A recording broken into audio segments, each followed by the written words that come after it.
Magandang gabi po sa inyong lahat. Welcome po sa ating prayer ablaze. Ngayon po ay minsan pa po tayong dudulog sa ating Panginoon para sa ating mga concerns at magpapasalamat po tayo sa lahat ng mga bagay na patuloy na pinagkakalob sa atin ng Panginoon sa ating buhay. Ngayon po ay awitan po natin siya. Tunay na ang Panginoon ay napakabuti po sa lahat ng oras sa ating buhay. Let us all sing.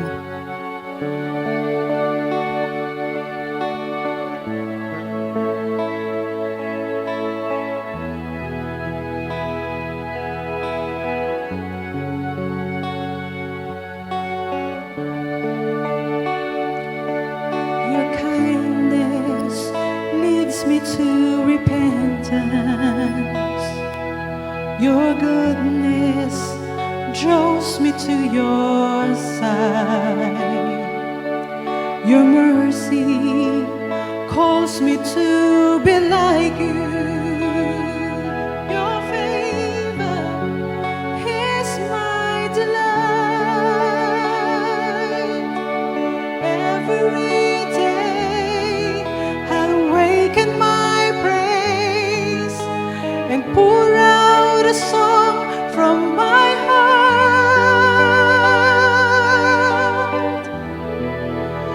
You are good, you are good, you are good, your mercy is forever.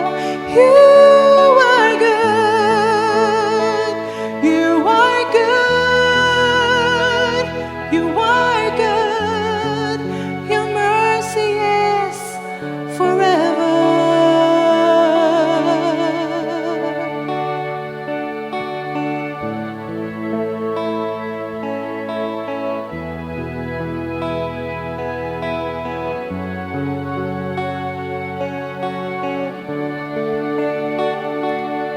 Your kindness leads me to repentance. Your goodness draws me to your side.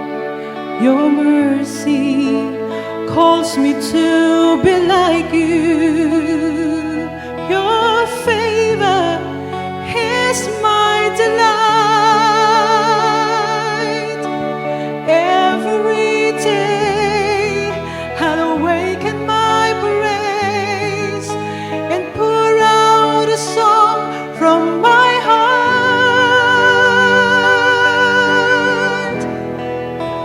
You are good, you are good, you are good, your mercy is forever. You are good, you are good, you are good, your mercy is forever.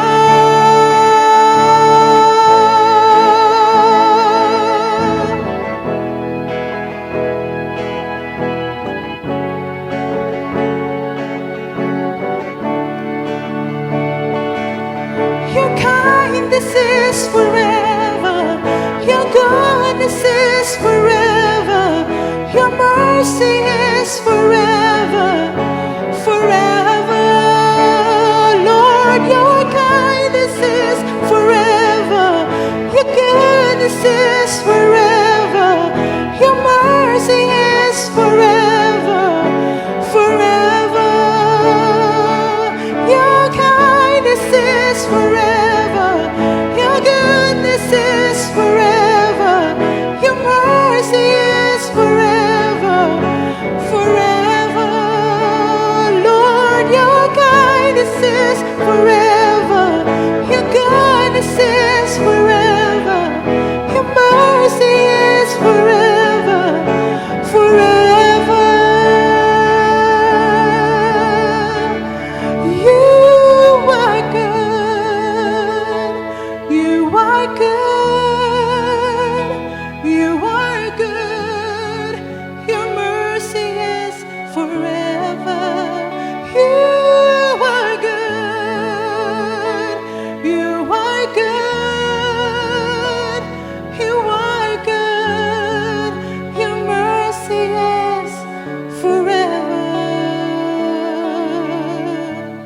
Panginoon, nais namin muli pong magpasalamat sa inyo.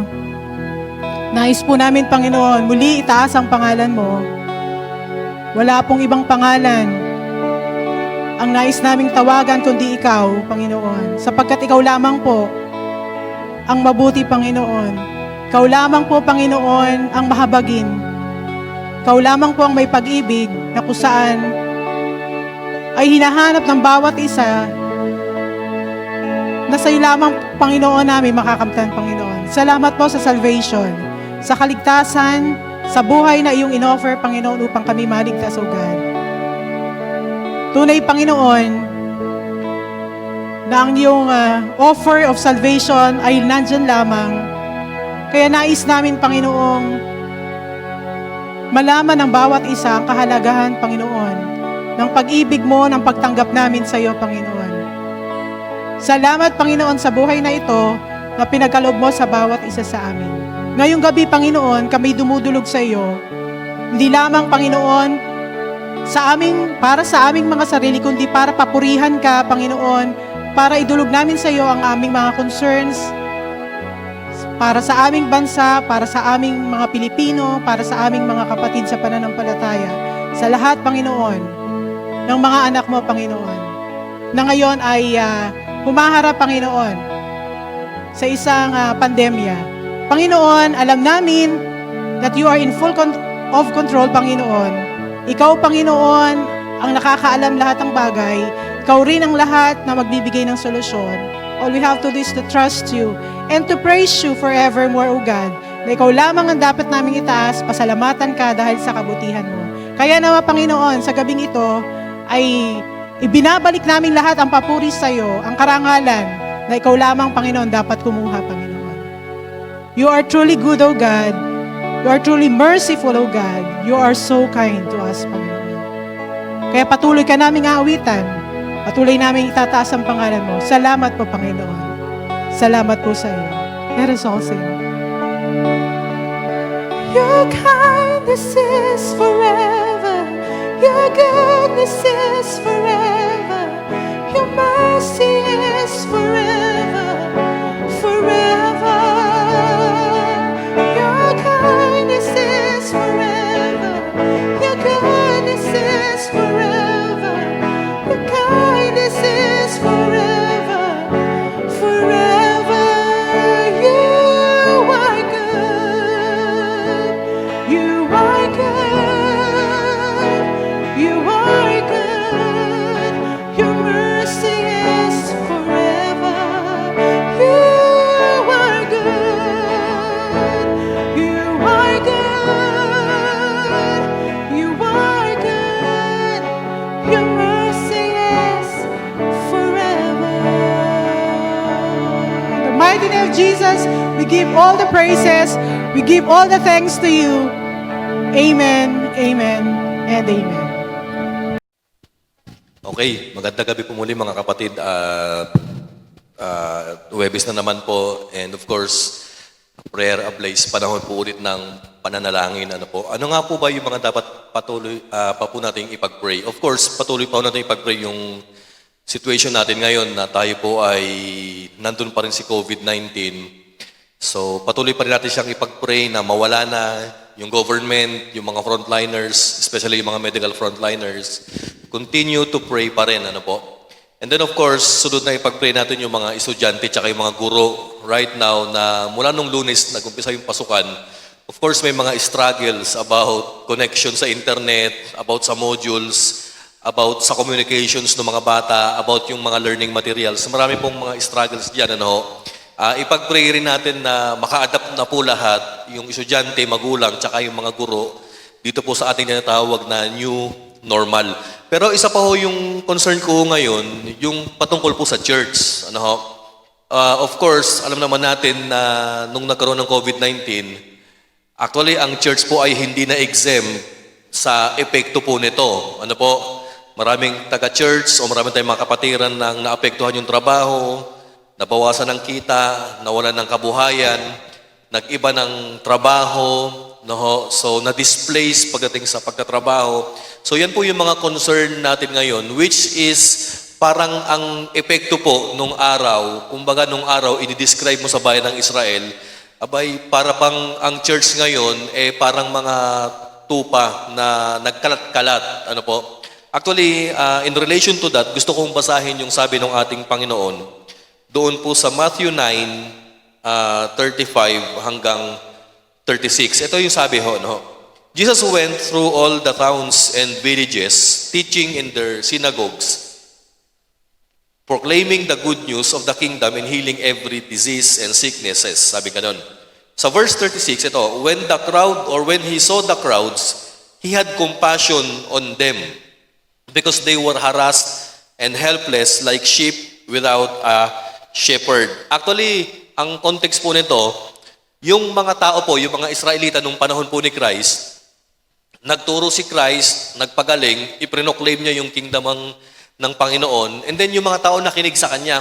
Pero yung naramdamang compassion ng ating Panginoon na nakita niya yung mga tao na parang mga sheep na walang tupa, actually, it was a reflection ng isang verse doon sa Old Testament which is found in Ezekiel 34. Ano po? Yung description na they are like a sheep without a shepherd, actually parang yun yung nangyayari ngayon sa lahat ng mga tao sa buong mundo Na lahat po, because of COVID-19, kalat-kalat, na lahat kanya-kanya, na lahat na stress sa trabaho, na lahat na nalilito, na parang hindi na alam kung ano mangyayari. No?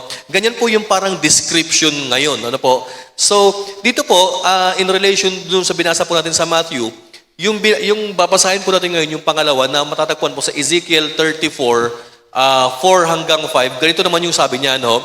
You have not strengthened the weak or healed the sick, or bound up the injured. You have not brought back the strays or searched for the lost. You have ruled them harshly and brutally. And in verse 5, so they were scattered because there was no shepherd.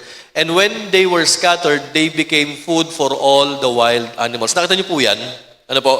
Actually, ang pinipertain po rito ng Ezekiel, yung mga leaders po, yung religious leaders ng Israel. Ano po? Actually, nung New Testament, ano po, ang pinipertain naman yan, kung bakit sila sheep without a shepherd, kung bakit sila parang naharas, ang pinapatungkulan po dyan yung mga Pharisee, yung mga religious leaders, no, na nagpataw ng religiosity, nagpataw ng ibang uri ng kabanalan, na maging yung mga ordinary at common people hindi makarelate. Kasi nga ang hirap, samantalang ang binigay ng ating Panginoon, grace lang kapatid, grace. Ano po? So dito po, nangyayari po sa panahon natin ngayon yan. Ano po? Hindi man tayo nalilito religiously, hindi man tayo nagkakalat o kumakalat o nawawala o nasasaktan dahil sa ating spiritual life. Pero kapatid, kasama po dito yung COVID-19, maging yung spiritual life, yung kuminsan nagtatanong na tayo, Lord, bakit kailan mawawala ito? Kailan ako magkakaroon ng trabaho? Kailan babalik yung dating normal? Minsan doon po papasok yung parang pagiging sheep natin na wala tayong shepherd. And to make things worse, na kung minsan, since ipinagbawal na po yung mass gathering, of course, ang church, kung minsan hindi na po makapag-intervene, mga kapatid, sa kanilang mga members, sa kanilang mga sheep, kasi nga bawal ang mass gathering. Pero kapatid, sa kabila po niyan, ang maganda, meron po tayong online platform na pwede natin gamitin. Pwede natin kamustahin through Messenger, Facebook, through text, na kung ano-anong follow-up natin sila pwedeng gawin. Ano po. So ngayon, dito po, gusto ko pong tingnan ngayon yung karakteristik po ng isang tupa na napabayaan, no, na binanggit po dito ni Prophet Ezekiel. Actually, yan yung nakita ng ating Panginoon nung siya nag-ministry doon sa Matthew 9. Meron pong 5 karakteristik ang isang tupang walang pastol. Meron pong 5 karakteristik ang mga flock na tila bagang napabayaan na nagkakalat-kalat na ho sila. Number 1, ito sabi ni Ezekiel, they are weak. Yan. No? Are you feeling weak right now, kapatid? Ano po? Weak ka kasi, kapatid, drain ka, kakaisip ng trabaho. Naging weak ka, kasi kung minsan, kulang na yung kinakain ng mga tao ngayon dahil pandemic. Nagiging weak tayo. Alam niyo po, ang purpose po ng church, palakasin yung mga nanghihina. Hindi lang po physically, bagkus spiritually. Of course, yan ang po na number 1 purpose ng church. Yan po ang number one purpose po ng mga elders, ng mga leaders ng church, at ng mga Kristiyano, magpalakasan sa isa't isa. So number one na gawin po natin ngayon as a church, mga kapatid, is that palakasin natin yung mga weak. We should strengthen the weak. Pangalawang description po na binagit po dito ni Ezekiel, ito po, sick. Ayan, yung isa mahina, yung isa may sakit. Of course, literally, sa totoo lang, literally, maraming may sakit ngayon. May sakit saan? May sakit sa respiratory, COVID-19. May sakit sa trangkaso. May sakit sa ibang parts ng katawan. May sakit sa ibang aspeto ng kanilang katawan. Pero kapatid, spiritually, kung sa totoo lang, ang karamihan po ng mga taong taga-church ngayon, spiritually, sick ho sila ngayon. Since, of course, matagal na ho silang hindi nakakapag-church, matagal na ho silang hindi na nakaka-attend ng mga gathering. At kung minsan wala pa ho silang access sa mga online service, sa mga online messages po, diyan po nangihina, kapatid, church, yung ating mga kapatid. Diyan po sila nagkakasakit, spiritual sickness, na the moment na matagal ka nang hindi nakakakonect kay Lord, hindi nakakakonect sa church, kasi nga bawal. Anong best thing na dapat gawin natin? Of course, i-follow up, it takes, actually hindi naman necessarily puntahan po yung mga may sakit, bagkus, yung bang, kamustahin mo lang, tawagan mo, konting kamustahan lang na mayroong distancing lang po. So yan yung pangalawa, yung mga sick, kailangan gamutin. And then pangatlo po, injured. Ayan, injured. Ito yung pangatlong description. Ano ibig sabihin? Actually, ang mga tupa kasi, pagka nadidisgrasya, na-accident yan. Minsan nababalian po yan. Minsan nalalaglag sa mga matataas na lugar yan, napipilayan, Ang ginagawa po ng mga shepherd, pagka ang isang tupa po ay napipilay, nalalagyan ng brace, tinatalian, binabind po yung paa. In short, mga kapatid, marami pong injured ngayon sa panahon ng COVID. Ayan. Injured ang puso, ayan. Injured ang bulsa. Kailangan din natin silang, talian. Kailangan natin silang gamutin din. Kailangan din natin silang i-encourage. And then yung pang-apat po na uri po ng isang sheep without a shepherd, ito po, yung astray. Ano ibig sabihin ng astray? Tupang ligaw. Napalayo. Sa totoo lang, ano ibig sabihin ng ligaw? Pagka sinabing ikaw yung ligaw, kumbaga para kang natataranta na. Hindi mo na alam ang gagawin mo. Di ba pagka ang isang tao, isang bata, naliligaw na ninenervyos na, hindi niya alam kung saan siya pupunta, hindi na niya alam yung directions niya, wala na siyang direction sa buhay. So in short, sa panahon po natin ngayon, na kung saan nagkaroon ng COVID-19, natigil ang church gathering, kapatid, maraming Christians ngayon ang astray, kapatid. Ano ang dapat gawin? Of course, hanapin, i-follow up, kamustahin, kalabitin, brother, sister, kamusta ka na? And of course, ang pinaka-the best thing na dapat gawin sa kanila, ipag-pray muna kay Lord. Ayan, and then yung pinaka-panghuli, yung lost. Ano ibig sabihin ng lost? Ito talaga yung mga wala na kay Lord. Ayan. Yung mga ligaw na talaga. Ibig sabihin, ito yung mga sheep na walang inuuwi ang flock. Ayan, yung wala na silang shepherd.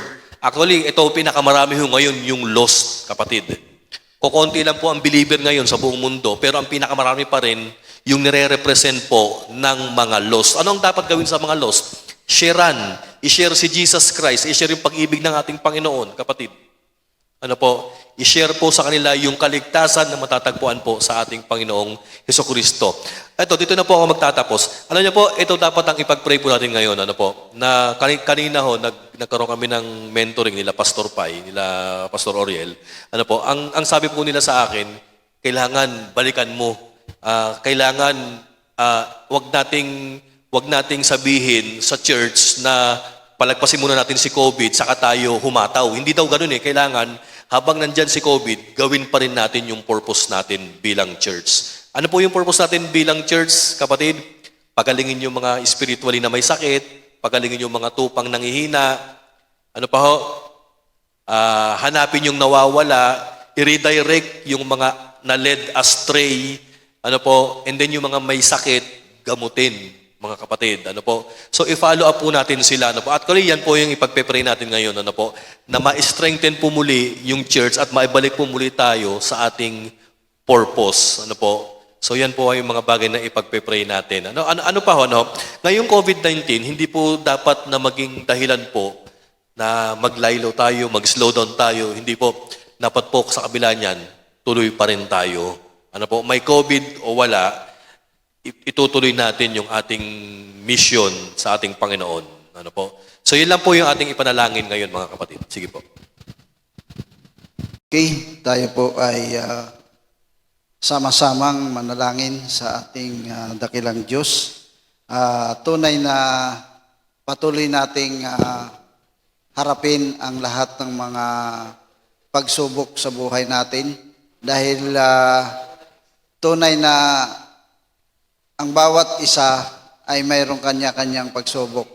Subalit sa panahon natin ngayon ay marami tayong pagsubok na hindi natin kayang pagtagumpayan kung hindi natin kasama ang Panginoon. Kaya sa panalangin, patuloy nating ipanalangin ang lahat ng mga leader, lahat ng mga church, lahat ng mga mission, ating ipanalangin ang bawat isa. Tayo po ay manalangin, sama-sama nating itaas ang dakilang Diyos.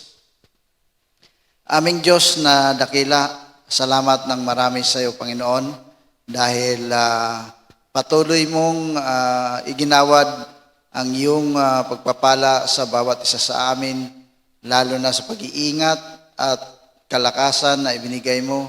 Lord, salamat ng marami sa iyo dahil ikaw, Panginoon, ang siyang dapat naming itaas sa bawat araw ng aming mga buhay. Lord, minsan pa, sa oras na ito, kami, Panginoon, nagpapasalamat sa iyo dahil sa mga salita na alam namin na ito ang magiging guide namin sa aming pang-araw-araw na buhay. Tunay, Panginoon, na ang salitang ito na ginamit ng inyong lingkod na siyang itinuro sa amin sa gabing ito, Panginoon, dalangin namin sa inyo na patuloy mong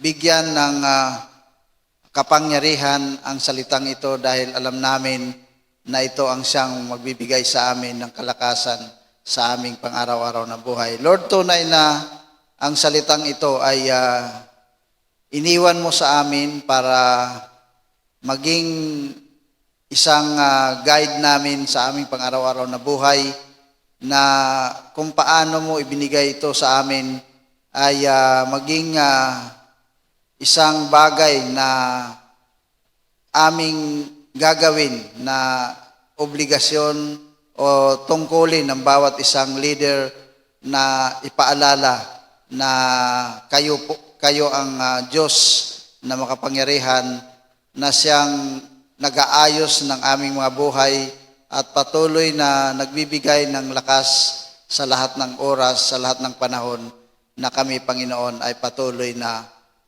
nanghihina. Lord, dalangin namin sa inyo na tulungan mo ang mga kapatid namin na mayroong mga kahinaan spiritually, lalo na, Panginoon, sa panahong ito. Patuloy naming hinihiling sa inyo na bigyan mo kami ng lakas upang mapaglabanan namin ang lahat ng mga pagsubok na ito sa aming pang-araw-araw na buhay. Lord, dinadalangin ko po ang aming bansa sa sandaling ito, sa panahong ito, dahil alam namin na patuloy kaming nagsasaper, Panginoon, sa mga karamdaman na dumapo sa amin, Panginoon. Kaya, Lord, dalangin ko po sa inyo sa dakilang pangalan mo na hipuin mo sila ng inyong mapagpalang kamay at patuloy mong pakilusin ang inyong kapangyarihan sa mga taong may mga karamdaman at kiniklim namin, Panginoon, na sila ay tatanggap ng kagalingan na nagmula sa inyo, Panginoon. Ngayon din, Panginoon, dinadalangin ko po sa inyo ang lahat ng mga leader ng bansang ito na bigyan mo sila ng kalakasan at patuloy mong ilagay sa kanilang puso't isipan na sila, Panginoon, ay magkaroon ng malasakit sa kanilang pinaglilingkuran na bayan at patuloy mong igawad sa kanila ang karunungan na hindi pangsariling interes ang kanilang paglilingkod sa sa bayang ito, Panginoon.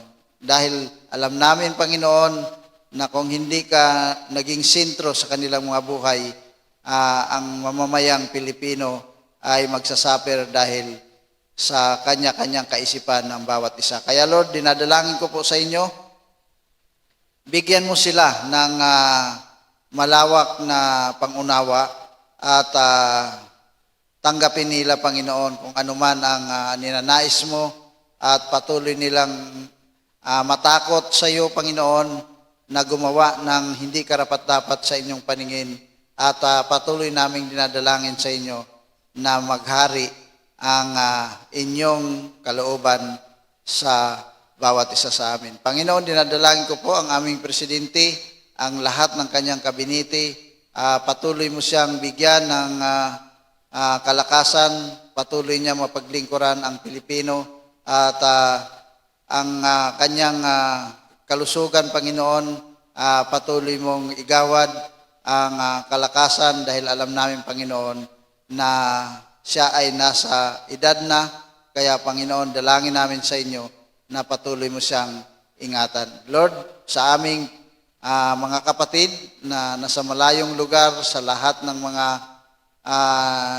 namamasukan sa ibang bansa, patuloy naming dinadalangin sa inyo na sila, Panginoon, ay proteksyonan mo sila sa kanilang pang-araw-araw na buhay, ilayo mo sila sa anumang kapamakan, maging sa karamdaman, Panginoon, kayo po ang patuloy na magabay sa kanila at ang iyong banal na dugo ang siyang magproteksyon sa bawat isa sa kanila. At ganyan, Panginoon, dinadalangin ko po ang lahat ng mga gawain sa iglesia at maging sa mission, Panginoon, dinadalangin ko po sa inyo na kami, Panginoon, ay patuloy na gumawa at kumilos ayon sa inyong banal na kalooban. Muli, Panginoon, dinadalangin ko po ang church na patuloy mong pagpalain ang bawat isa at patuloy mo kaming ingatan sa lahat ng aming mga plano sa iglesyang ito. Lord, binabalik namin sa inyo ang lahat ng kapurihan sa iyong bugtong na anak na si Kristo Jesus. Amen.